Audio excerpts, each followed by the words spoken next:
안녕하세요. 조던 피터슨 12가지 인생의 법칙 제12법칙에 대해서 나눠보도록 하겠습니다. 이번 법칙 내용은 이야기는 어렵지 않은 내용인데 좀 슬픈 내용들이 담겨 있어서 조금 마음이 어려울 수는 있습니다. 근데 이제 그럼에도 불구하고 조던 피터슨 교수님 어떤 스타일 알고 계시지 않습니까? 그 슬픈 일에 대해서 그냥 좌절하는 게 아니라 어떻게 마음을 지켰고 어떤 과정을 거쳐갔는지 이렇게 이야기가 나오고 있습니다. 저는 이제 비교적 좀 디테일하게 나눠보려고 하는 사람인데요. 너무 이제 수박 겉핥기 식으로 너무 쉽게 다 나눠버리는 건 좀 영양가가 없는 듯 해서 오늘도 내용 자체는 단순하지만 그래도 좀 비교적 풍성하게 최대한 상세하게 나눠보도록 하겠습니다. 일단은 제12법칙의 주제는 이게 3번 이제 이 표에서 지금 이 차트에서 이제 3번 길에서 고양이와 마주치면 쓰다듬어 주어라 요겁니다. 맨 마지막에는 이 주제인데 이 이야기를 하기 전에 1번 기르는 개 이야기를 시작하세요. 그러니까 3번 주제는 고양이 얘기인데 맨 이야기 시작은 이제 개 이야기를 시작하십니다. 그래서 그 개 이야기를 시작하신 이유가 있는데 한번 살펴보겠습니다. 사회심리학자인 헨리 타이펠이라는 사람이 있는데 최소 집단 정체성이라는 이론을 말씀해 주셨다고 합니다.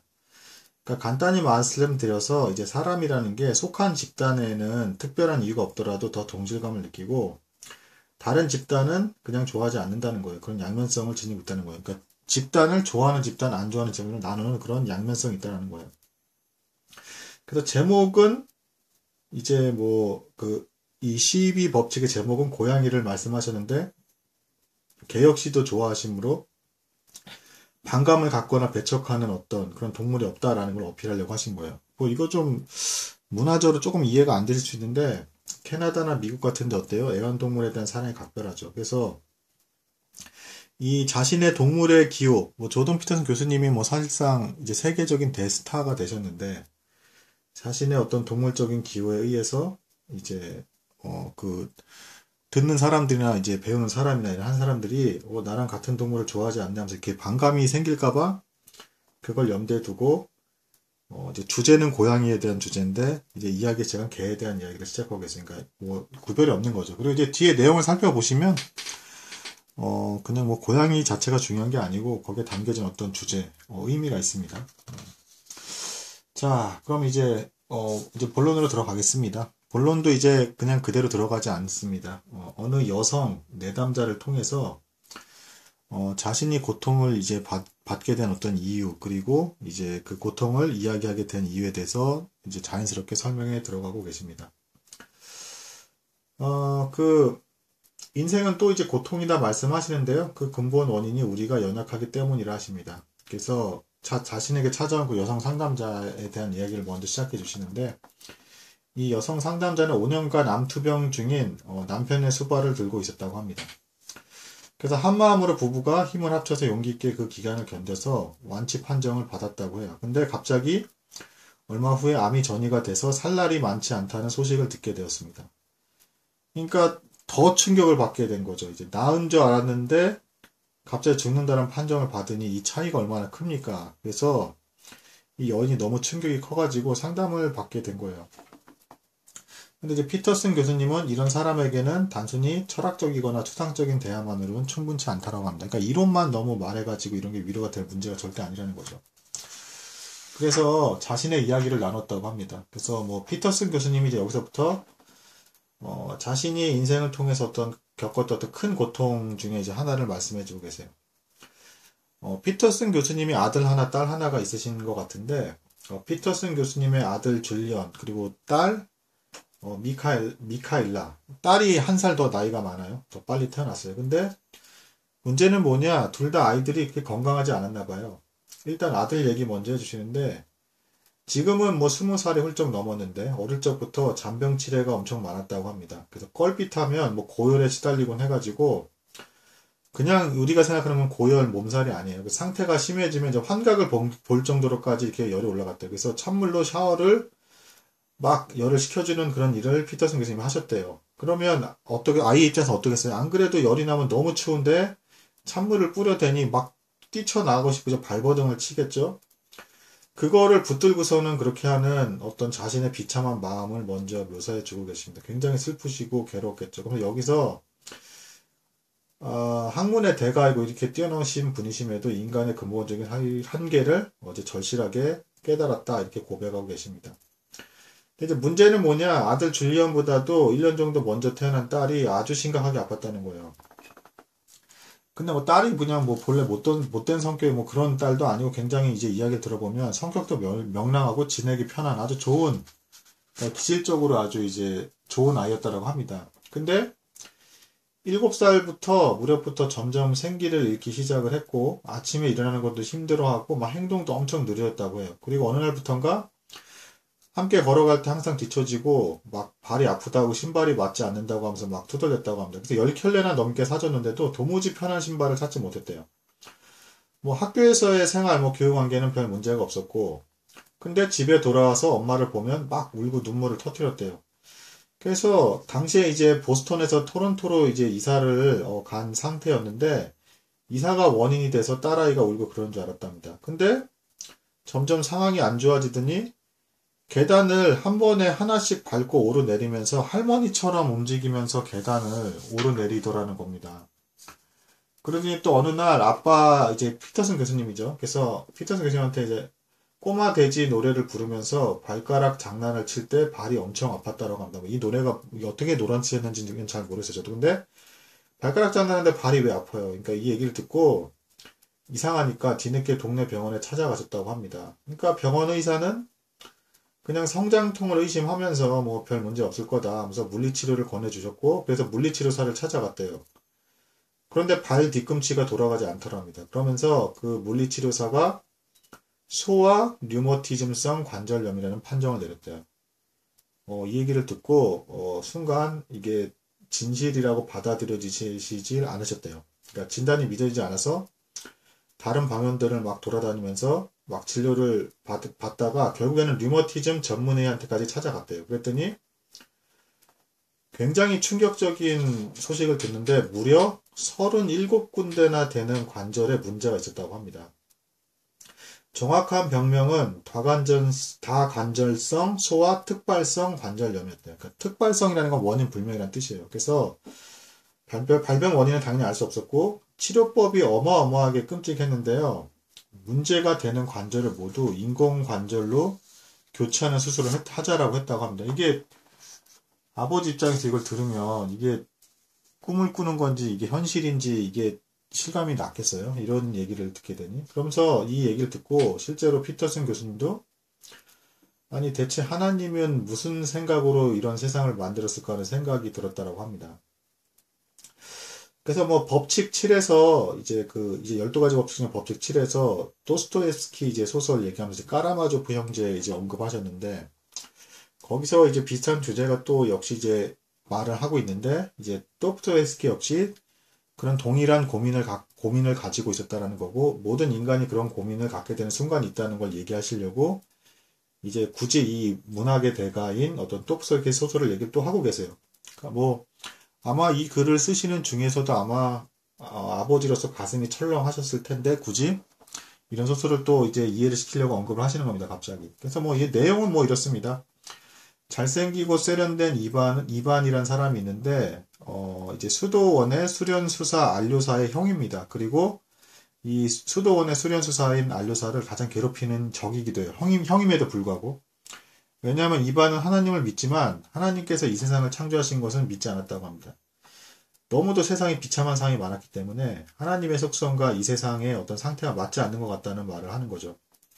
그러니까 기독교인들도 사실 이런 생각을 하게 되는 순간이 발생을 합니다. 아무리 믿음이 좋다 하더라도 그거 절대 장담할 수 없고 인간이라면 반드시 한계가 있기 때문에 그렇게 충격을 받아서 도저히 잘 받아들여지지 않는 상태가 발생을 하곤 합니다. 그러면서 이제 이 이야기에 빗대어서 뭐 피터슨 교수님은 다시금 이제 아들 줄리언 이야기를 하고 계세요. 아들 역시 잔병치레가 너무 많아서 막 그런 생각까지 하셨답니다. 막 자신이 하나님이면 아들을 갑자기 키를 키워서 아무도 괴롭히지 못하게 만들어버리고 머리는 컴퓨터 칩을 박아서 다 기억하게 만들고 몸이 하나도 안 아프게 무쇠로 만들어서 다치지 않게 하면 어떨까 하는 생각까지 하셨대요. 그러니까 평소에 얼마나 잔병치레가 많고 아픈 것에 대한 괴로움을 보면서 괴로우셨으면 이제 이런 생각을 하셨겠어요. 근데 좀 더 깊이 생각을 해보시다 보니 그렇게 바꾸는 건 이제 자신의 아들이라 할 수 없다라는 생각이 드셨답니다. 그냥 기계장치라는 거죠. 그러면서 거기서 내렸던 이제 깨달음이 누군가를 진정으로 사랑한다면 그 사람의 한계를 그대로 받아들여야 한다는 사실을 깨닫게 되셨다니까. 아들이 아픈 것조차도 내 아들이니까 아프지라고 하면서 사랑으로 받아들여야겠다라는 생각을 하셨고, 아픈 아들이 내 아들이다. 그게 진짜 내 아들이다. 이렇게 받아들이셨다는 거예요. 그리고 또 피터슨 교수님이 더 생각한 끝에 줄리언을, 역시 자신의 아들 줄리언을 한없이 사랑하는 이유는 녀석이 나약하더라도 본래 모습으로 있는 게 진짜 자기 아들이기 때문이라는 어떤 결론을 내렸다고 합니다. 어쨌든 아들 아픈 것까지는 그럭저럭 그래도 또 받아들이셨는데, 딸 미킬라의 경우 냉정함을 유지하기가 너무 어렵다고 합니다. 병세가 너무 나빠져서 이제 나프록센과 메토트 렉사트라는 어떤 약을 먹기 시작했대요. 진통제하고 치료약인데 굉장히 독한 약이었다고 합니다. 그리고 이게 이제 전신의 마취 상태에서 팔목, 어깨, 발목, 발꿈치, 무릎, 고관절, 손가락, 발가락, 힘줄에 코르티솔 주사를 맞아야 됐대요. 어느 날 이제 아내가 또 딸을 동물원에 데리러 가는데 이제 휠체어를 데리고 돌아다녔다고 합니다. 근데 더 상태가 안 좋아진 것 같아서 병원에 갔더니 프레드니손이라는 약을 쓰자는 소리를 또 들었대요. 이건 이제 뭐냐면 염증 치료제인데 부작용이 심해서 이거를 쓰면 얼굴이 퉁퉁 붓는데요. 여자애들이 얼마나 외모에 민감합니까? 근데 이제 이런 얼굴이 퉁퉁 붓는 약을 쓰게 되면 얼마나 이게 최악이겠어요. 심리적인 부분까지 완전히 망가지게 되죠. 그래서 다른 약을 사용하기로 했는데 성인에게만 처방되는 에타노셉트라는 약을 사용하게 됐다고 합니다. 근데 이게 놀라운 게 캐나다 최초로 어린이로서 이 약을 사용하게 된 게 자기 딸이래요. 이게 얼마나 심각했으면 이게 허가까지 받아서 이게 썼겠어요? 그리고 실수로 10배나 많이 투약을 했는데 오히려 빠르게 일단 상태는 호전이 됐대요. 좀 희한한 경우죠. 근데 어쨌든 피터슨 부부는 그럼에도 불구하고 아픈 딸임에도 불구하고 미카엘라가 자신의 책임을 지는 사람으로 성장하기를 바랬다고 합니다. 그래서 가장 큰 동기부여 효과가 되는 건 역시 돈이었다고요. 그래서 주사를 스스로 놓으면 뭐 $50를 주고 굉장히 큰 돈인데 자신들이 큰 돈이었다는 걸 인정한다고 하시더라고요. 근데 그렇게라도 해서 주사를 놓게 하는 거죠. 그리고 그 다음은 $20, 또 그 다음부터 $10 이런 식으로 막 돈을 막 주면서 이렇게 주사를 스스로 놓게 하고만 했다라고 합니다.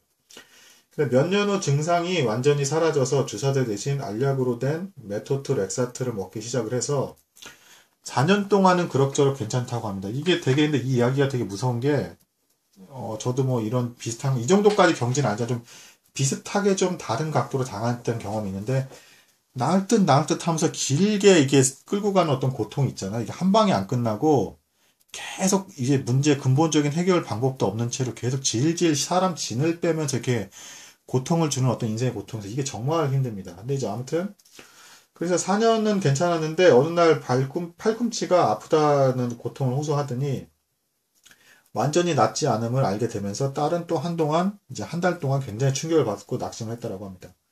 그러다가 다시 이제 무용 교습도 받고 친구들과 공놀이를 했는데 고등학교 2학년이 되어서 9월에 주치의로부터 이제 굉장히 암울한 소식을 듣게 됩니다. MRI 영상을 봤더니 고관절 퇴화 현상이 진행돼서 30살 전에 고관절을 인공관절로 교체하는 수술을 받아야 한다는 진단을 받은 거예요. 그러니까 이제 그러고 또 희한하게 진단받고 몇 주 후에 어쨌든 괜찮아 보였는데 공놀이 하다가 고관절이 삐끗했는지 걸을 때마다 쩔뚝거리기 시작했다고 합니다. 통증도 더 막 심해져서 주치의를 찾아갔는데 이렇게 어린애가 벌써 뭐 한창 때 막 우리 그런 표현 쓰잖아요. 새도 씹어먹는 나이라고. 근데 뭐 넙다리뼈 일부가 이미 죽은 것 같다는 진단까지 받았대요. 그래서 당장 인공관절로 교체하자는 의견을 받게 되었대요. 여기서 이제 갑자기 이제 그 여성 상담자와 상담하는 이야기로 잠시 좀 넘어가십니다.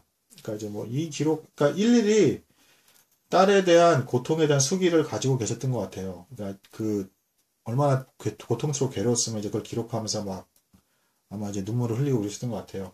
그래서 여성 상담자와 이제 이야기를 나누면서 공통적인 반응에 대한 얘기를 했습니다. 이런 상태에 놓인 사람들은 하나같이 이런 반응을 한대요. 이 여성 입장에서는 왜 하필 내 남편이 암에 걸린 거야? 왜 나한테 이런 질문? 누구나 이런 어떤 절망에 빠지는 순간이 온다라는 겁니다. 그러면서 이제 유대교 이런 환자들을 이제 이런 어떤 마음의 어떤 상처를 받은 환자들을 위로해주기 위해서 유대교에서 예로부터 내려오는 율법에 관한 어떤 질문과 답을 주고받아 가르치는 어떤 교육 어떤 시스템인데 거기 그 질문 중에 하나를 예로 드십니다. 질문은 다음과 같대요. 전지전능하고 어디에나 존재하는 절대자를 상상해 보십시오. 그런 전능자에게 없는 게 있다면 무엇이겠습니까? 그 답이 이거래요. 그에게 없는 것은 바로 한계입니다. 이제 전능자는 한계가 없다라는 거죠. 근데 이제 문제는 뭐냐. 우리 같은 인간에게 만약에 그런 한계가 없다. 그래서 이미 모든 것이 다 알고 어디든 다 있을 수 있고 그렇다면 목표를 삼을 것도 없다라는 거예요. 인간은 감당해낼 수 없다는 거죠. 그래서 여기서 이제 부연 설명으로 과거에 존재할 수 있던 모든 것이 결국에는 존재하고 과거에 일어날 수 있던 모든 사건이 결국에는 일어난다. 이런 이유에서 하나님이 인간을 창조했다라는 해석이 돼. 유대교 입장에서. 그러면서 한계가 없으면 어떤 이야기도 없고 어떤 이야기도 없으면 삶의 의미가 없다라는 논리로 여성에게 위로를 했다. 이게 무슨 얘기냐면 그 인간에게 한계가 지워져야 어떤 인생이라는 이야기가 전개될 수 있고 그 이야기가 어떤 의미, 삶의 의미가 있을 수 있다라는 거예요. 하나님이셔야만 한계가 없어도 괜찮고 인간은 한계가 있고 나약하고 무언가 문제가 있어야 오히려 이야기가 전개될 수 있고 그 이야기가 어떤 삶의 의미로서 이제 가치를 가질 수 있다라는 거예요. 그러면서 뭐 슈퍼맨 시리즈 얘기를 잠깐 참조해서 쉽게 또 이게 무슨 말인지 설명해 주고 계십니다. 뭐 초창기 슈퍼맨은 저도 몰랐는데 차나 배, 비행기 정도를 드는 정도였고 하늘을 못 날았대요. 한 1930, 40년대에 슈퍼맨이 그랬다고 합니다. 그러다가 점점 설정상 힘이 세져가지고 1960년대 말에는 빛보다 빨리 날아가고 엄청나게 멀리 떨어진 곳의 소리도 듣고 사물을 꿰뚫어보는 시력, 그리고 눈에선 광선이 나오고 숨결로 사물을 얼리고 태풍을 만들며 심지어는 행성도 움직일 수 있게 됐다 합니다. 이렇게 난공불락의 슈퍼맨이 돼버리니까 이제 흥미로운 이야기를 내는 게 굉장히 어려워지기 시작했다고 합니다. 그래서 이 슈퍼맨 이야기를 생산하던 DC 코믹스라는 회사에서 이런 문제를 해결하기 위해서 크리토나이트라는 물질에서 발산되는 방사선에는 힘이 약해진다 이런 설정을 만들었더라고 해요. 그리고 이제 또 인기를 유지 위해서 슈퍼맨과 슈퍼맨의 대결 구도도 막 만들고 스파이더맨의 능력치도 막 올렸는데 그래서 되려 스파이더맨은 매력을 잃고 이야기 전체가 망가졌다고 합니다. 이게 개인적인 어떤 저도 이제 공부를 해나가면서 참 희한한 어떤 그런 때 이제 위인전이나 그런 걸 볼 때 희한하게도 그 위인들은 그게 얼마나 괴롭겠어요. 뭐 베토벤이 뭐 귀가 안 들리는 어떤 상황에 놓였다라든가 뭐 기타 어떤 엄청난 장애에 의해서 이제 뭐 다시금 재기가 불능할 것 같은 어떤 상태에 빠졌다는 그 위인들에게는 어마어마한 고통이고 뭐 링컨도 너무 가난했고 뭐 살인의 위협도 받았고 뭐 막 계속 실패해서 자살 충동도 심했고 뭐 이런 것들.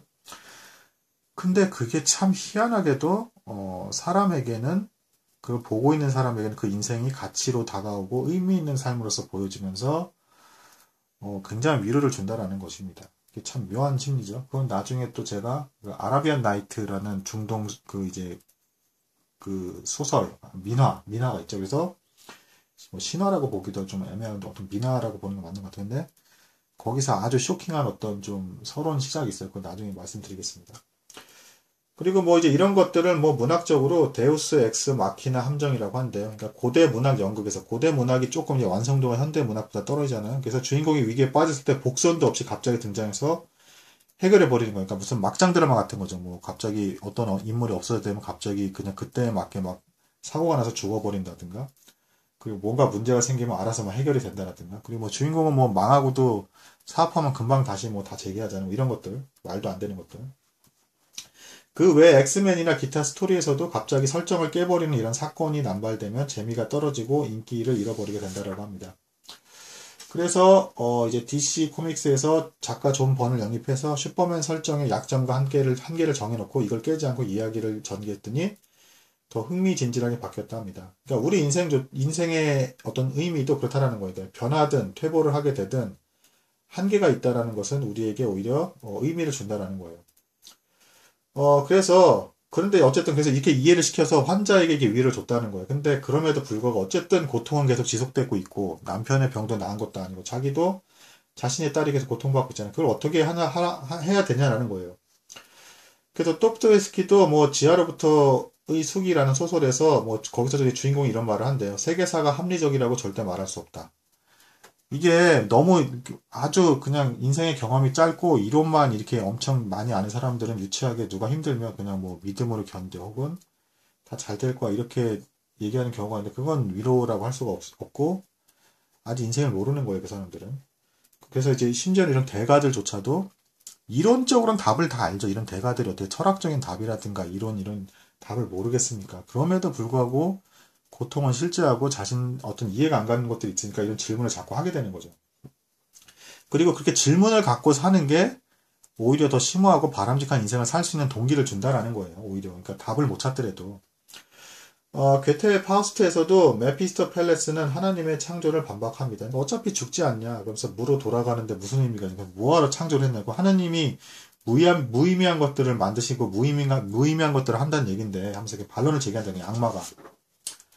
자, 그래서 사람들에게 꿈이 무너지거나 결혼 생활이 끝나거나 혹은 가족 중 누군가 치명적인 질병에 신음하는 사람이 있다라면 이런 생각을 이해가 아닌 공감을 하게 되고 그리고 어떨 때 그 고통을 받을 바에 차라리 존재하는 게 낫지 않겠다는 생각을 하게 된다는 걸 너무도 뼈저리게 같이 느낄 수 있다고 합니다.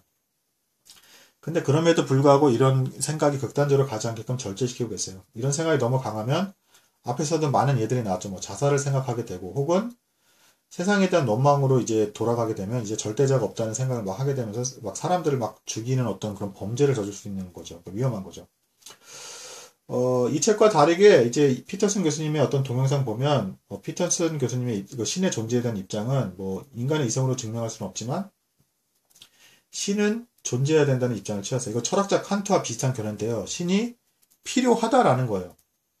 그렇지 않으면 어떤 절제적인 도덕, 최고 선으로서의 어떤 기준이 모호해지게 되고 인간이 추구해 나가야 될 방향성을 상실하게 돼서 어떤 사회가 혼돈에 빠지게 된다라는 거예요. 그래서 사회 질서를 유지하고 나아가기 위해서는 신이 필요하다 이런 입장을 취하십니다.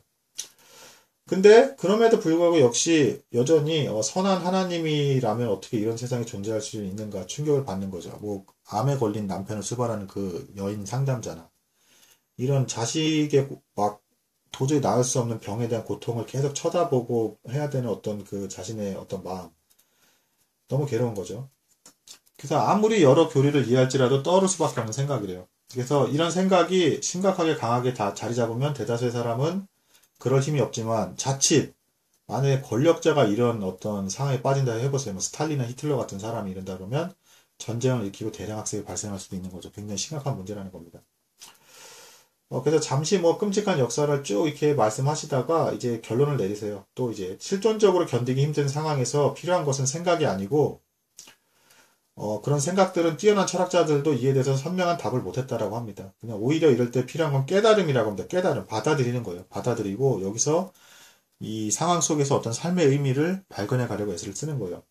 그래서 피터슨 교수님의 깨달음은 앞서 나온 것처럼 또 이제 동일한 깨달음을 반복하고 계신데 누군가를 진정으로 사랑한다는 건 그 사람의 한계에도 불구하고 사랑하는 거고 한계에도 불구하고 사랑하는 게 아니라 죄송합니다. 잘못 읽었습니다. 한계에도 불구하고 사랑하는 게 극복하려고 하는 형태의 사랑이 아니라 그 한계 때문에 사랑하는 거라고 하십니다. 그러니까 이제 그 한 차원 더 이제 높이신 거죠. 단계를. 그 한계에도 불구하고 내가 의지로 극복해서 사랑해 보겠어. 이런 단계를 넘어서서 그런 한계를 지니고 있기 때문에 너라는 존재가 있는 거고 그게 곧 너인 거고 그래서 내가 너를 사랑한다는 거야. 그 한계를 지닌 게 너기 때문에. 아주 실존적인 어떤 철학 어떤 입장에서 이렇게 정의를 내리고 계세요.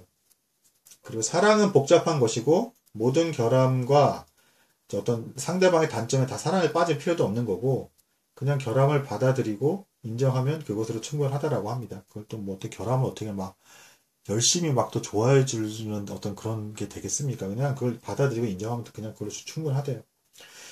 딸 이야기가 이제 계속 진행이 됩니다. 딸 미카엘라는 극심한 고통으로 수많은 밤을 뜬 눈으로 지새야 됐대. 너무 아파서. 그래서 보다 못한 할아버지가 타이레놀 3를 먹으셨는데 아편 성분이 들어있어서 잠시 잠들 수 있다고 합니다. 마약 성분제죠. 웬만하면 의사들이 아파도 마약 계열 진통제를 안 준대요. 나중에 병이 났더라도 약물을 끊기가 너무 힘들어서요. 근데 도중에 의사 간의 차이가 있음을 발견해서 결국 타이레놀 3을 처방해주는 의사로 바꿨다고 합니다. 근데 나중에 이것도 약효가 충분하지 않아서 암 환자들이 먹는 옥시코틴 진통제를 먹기 시작했대. 이거 그래서 통증 여정이 잡혔는데 옥시코틴 말이 진통제지 이거 완전 좀 강력한 마약 성분제입니다. 그래서 이 이후로 미카일라는 술에 취한 것처럼 발음이 어눌해지고 고개를 제대로 들지 못했다고 합니다. 정신이 이제 나가는 거죠. 고통은 줄어드는데. 그래서 호스피스 전담 간호사였던 형수가 옥시콘틴에 리탈린이라는 약을 또 추가해 보라고 합니다. 이거 무슨 아버지 입장에서 이게 무슨 사람 무슨 생체 실험 하나한테 계속 약을 이렇게 무지막지하게 막 주입을 하니 이게 이걸 보고 있는 그 심정이 어떻겠습니까? 뭐 이제 말 그대로 억장이 무너지는 심정이. 그럼에도 어쨌든 또 리탈린을 또 이렇게 리탈린이라는 약을 주입을 했대요. 그거는 이제 주의력 결핍 과잉 행동 장애가 있는 아이들을 먹는 각성제 성분의 약이래요. 그래서 이 약까지 먹으니까 정신이 다시 또렷해지고 통증이 좀 줄어들었다가 통증이 또 더 심해져서 제대로 서 있지도 못하고 쓰러지는 일이 자주 있었다고 합니다. 이미 계단을 못 올랐고 에스컬레이터가 작동하지 않는 지하철에서는 남자친구가 안고 지하철 계단을 올라갔대요. 이 남자친구분은 굉장히 좀 대단하신 것 같습니다. 그리고 자꾸 이동에 문제가 생기니까 스쿠터를 타고 다니게 했대요. 물론 이 스쿠터를 배우는 과정도 굉장히 혹독했습니다. 그 무거운 스쿠터에 넘어지기도 하고 하면서도 아프면서도. 그리고 또 그 안에서 또 그해 5월 고관절을 기어이 어쩔 수 없이 인공관절로 교체했다고 합니다. 이 젊은 나이에 이렇게 되면 이 충격이 어떻습니까? 저한테 좀 가끔 상담 전화로 오는 학생 하나가 있는데 이 학생도 약간 좀 비슷한 상황이에요. 젊은 나이에 아프니까 할 수 있는 게 없어서 굉장히 지금 갑갑해하고 좀 절망에 빠져 있습니다. 뼈가 죽은 줄 알았는데 근데 그 와중에서도 뭐 치료 이제 수술을 해보니까 뼈가 죽은 줄 알았는데 다행히도 그 엑스레이의 그림자가 증거해서 뼈가 죽지는 않았다고 합니다. 그래서 재활센터를 갔더니 제일 나이가 어린 환자였대요. 그 젊은 나이 벌써 노인들이나 이렇게 받는 수술을 받았으니 이 수술도 안 받는 게 좋다는 걸 다 알면서도 너무 아파서 받는 거예요, 결국에는. 그리고 이제 거기 갔더니 나이 드신 분들이 자꾸 비상벨 누르고 간호사 찾고 하니까 또 신경 쓰이고 너무 막 마음이 어려지는 거죠. 그래서 병실에 옮기려고 했는데 간호사가 비웃고 잘 안 옮겨줬대요. 그래서 그것도 힘들게 또 옮겼대요. 그러면서 그 재활센터 생활이 딸에게 정신적인 또 상처까지 주었답니다. 그리고 나와서 다시 또 스쿠터를 타고 이렇게 다니는 시도를 막 했는데 엄청 힘들게 도중에 막 포기할 뻔한 몇 번 넘어지면 딸이 새하얗게 질려서 충격을 받는 거죠. 하다가 간신히 면허를 땄다라고 합니다. 그러니까 피터슨 교수님이 배운 대로 자신의 어떤 주관대로 관철을 하신 것 같아요. 이게 아무리 위험하더라도 필요하면 이렇게 배우게 하신 거죠. 어저께 이제 제11법칙 주제였죠. 적절한 위험을 감수해서라도 이렇게 배우게 하는 것들. 스케이트보드를 타게 하는 거 이제 막지 말라 하셨죠. 근데 이제 문제는 여기서 또 안 끝났어요. 이게 뭐 거의 미카일라의 오른쪽 발목 관절에 문제가 생겼다고 합니다. 관절염이 재발해서 극심한 고통이 찾아왔고 의사들은 큰 뼈들을 하나로 이어 붙이면 고통을 줄일 수 있다라고 했대. 이거 이렇게 되면 이제 발목을 아예 붙여서 발목을 못 쓰게 만드는 거예요. 그리고 작은 뼈들까지 나빠질 수 있고 움직일 일이 많지 않은 노인들이나 받는 그런 수술이었다고 합니다. 고통을 줄이기 위해서 받는 마지막 치료법이에요, 이게. 그 10대 환자가 선택할 만한 치료법이 아니었던 거죠. 그리고 당시는 또 하필 발목 인공관절 치환술이 막 개발된 상태여서 치료를 받으려면 3년을 기다렸다 한답니다. 그러니까 캐나다 병원 의료 체계는 바로 치료를 못 받아요. 이게 굉장히 긴 시간 기다려서 심지어는 기다리는 동안 죽는 환자도 있어요. 그러니까 의료 체계는 우리나라가 최고인 거를 인정하셔야 됩니다. 뭐 다 이건 공통적으로 하는 얘기예요. 문제는 발목 관절염 통증은 3년을 참고 견딜 정도가 아니어가지고 매일 매시간 뼈가 부러지는 정도의 고통이었대요, 이게. 그래서 발목 통증은 고관절 통증보다도 훨씬 심했대요. 그래서 심지어는 딸아이가 실신까지 했대요, 막 통증 때문에. 이런 사람 두고 조금만 참으라 이렇게 말하는 건 너무 무책임한 것 같아서 뭐라고 말도 못 하셨다고 합니다. 그렇죠. 이러고도 뭐 원칙이니 이론이 뭐 철학이니 뭐 이거 떠들면서 말한다는 게 너무 유치한 거죠. 그리고 워낙 괴로워해서 수술을 빨리 받을 수 있는 곳을 막 세계 곳곳의 병원까지 찾으면서 막 뒤지셨대요. 그러다 결국 캐나다 전역을 뒤진 끝에 밴쿠버에서 수술 일정에 맞는 전문의를 찾아서 인공관절 수술을 받았다고 합니다. 근데 여기서 또 충격이 이러면 좋아졌을 것 같은데 수술 후에도 극도의 통증을 또 시달렸대요. 석고 붕대가 뼈에 맞댄 피부를 심하게 압박했기 때문이고 마약제 옥시콘틴 계속 썼는데 내성이 생겨서 통증도 안 가셨답니다. 그리고 이 통증이 그럭저럭 가라앉은 후 퇴원을 했고 아편제를 줄이기 시작을 했고 그래서 이제 진통 효과가 확실해지는 상태까지 기다렸대요. 근데 이 또 이제 옥시콘틴의 약을 끊으니까 기분이 너무 안 좋아져서 또다시 이제 몇 개월 극심한 고통을 견뎌야 됐대요. 이거는 이제 마약에 대한 이제 금단 현상인 거죠. 그럼에도 불구하고 나머지 가족들은 또 정신없이 일상생활을 했다라고 합니다. 인생의 불황 속에서 어떻게 그렇게 일상생활을 할 수 있었던가 그 방법을 조금 말씀해 주고 계세요. 뭐냐면 큰 질병이나 위기상황에 놓였을 때는 그 문제에 관해 대화하고 생각할 시간을 따로 정해두라 하십니다. 내내 얘기하지 말래요. 그리고 매일 정해놓은 그 시간에만 그 문제를 상의하고 그 시간 외에는 아예 얘기를 하지 말아야 우리의 어떤 그 생활이 그 문제로 인해서 다 망가지는 것을 막을 수 있답니다. 그러니까 그 심각한 그 문제가 우리 삶의 영역에 전체에 미치는 영향을 적절히 제한하는 거예요. 그리고 큰 질병은 장기적인 문제여서 최대한 평정심을 유지해야 되고 그래도 불쑥 걱정이 떠오르는 건 어쩔 수 없다고 합니다. 뇌에서 불안을 담당하는 부분이 있는데 그 부분의 특징은 계획의 세부 내용보다 계획이 있는지 없는지에 더 영향을 크게 받는데 그래서 계획이 있다라는 막연한 것이라도 계획이 있다는 것만으로도 불안감을 크게 줄일 수 있대요. 그래서 어떤 치료법이 있을지도 모른다라는 건 굉장히 불안감을 줄일 수가 있는 거죠. 어쨌든 그리고 질병이나 위기에 관한 생각을 저녁이나 밤에 잡지 말라고 합니다. 숙면에 방해가 되기 때문에 그렇다고 합니다. 잠을 못 자면 뭐 제대로 일을 할 수가 없죠. 그래서 그리고 또 이제 정신적으로 또 얻게 된 깨달음 중에 하나는 인생의 힘든 순간을 겨우 지나오면서 피터슨 교수님이 터득한 비결 중에 하나는 시간 단위를 아주 짧게 끊어서 생각하는 거래요. 길게 생각하면 암담한 그 미래가 더 암담해 보이잖아요. 그래서 다음 주를 어떻게 보내야 될지 막막하면 내일을 생각하고 내일도 걱정되면 1시간만 생각하고 10분, 5분, 1분 단위로 그냥 생각한답니다. 그래서 사람은 연약한데 또 신기하게 상상 이상으로 견디는 강인함도 있다고 합니다. 여기서 성경 말씀을 또 인용하세요. 그러므로 내일을 위하여 염려하지 말라. 내일 일은 내일이 염려할 것이요 한날의 괴로움은 그날을 족하니라. 그래서 이 구절은 내일을 걱정하지 말고 현재에 충실하라는 가르침으로 보통 해석을 하는 경우가 많은데 그것은 아니라고 합니다. 상상순의 그 어떤 여기서 산상순이라고 하죠. 마태복음 6장. 그래서 산에서의 설교입니다. 간단히 말씀드리면 산에서의 설교, 교훈, 가르침 이런 뜻이에요. 그래서 맥락에서 해석을 해야 되는데 모세의 십계명과 이제 비교가 돼요. 왜냐면 모세가 시내산에서 율법을 받았으니까 예수님께서 그 산 위에서 가르친 거랑 비교를 많이 해서 해석을 해요. 그래서 모세의 하지 말라는 율법을 하라는 형태로 규범적인 명령으로 집약을 하고 있다라고 해석하고 계십니다. 그래서 그리스도는 제자들에게 하나님의 천국과 진리를 믿으라고 명령하셨는데 최고의 선을 받아들이겠냐는 결단을 촉구하시는 것이라고 해석을 하셨고 최고의 선을 따라 매 순간 하루를 집중하는 뜻으로 해석하고 계십니다. 약간 전통적인 해석은 조금은 아니에요. 근데 뭐 이렇게 받아들이셔도 뭐 큰 문제는 없는 것 같습니다. 그리고 여기서 다시금 또 권면을 하세요. 뭐 당신이 통제할 수 있는 것들을 정돈하고 무질서한 것들을 정비하고 고장난 것을 수선하고 이미 좋은 것은 더 좋게 만들라 하십니다. 신중하게 행동하면 인간은 무엇인지 할 수 있다라고 말씀하십니다. 그러면서 어떤 역경에도 굴복하지 말고 인내하려면 절대자의 선한 면이 또 필요하다라고 합니다. 이거 비슷하죠. 칸트의 철학 사상에서 조금 나오는 거에서 절대자가 필요하다. 그래서 절대자의 선한 면이 있어야 기준이 있다라는 거고 그 선한 면을 보지 못하면 삶의 방향이 완전히 상실할 수 있다라고 말씀하고 계십니다.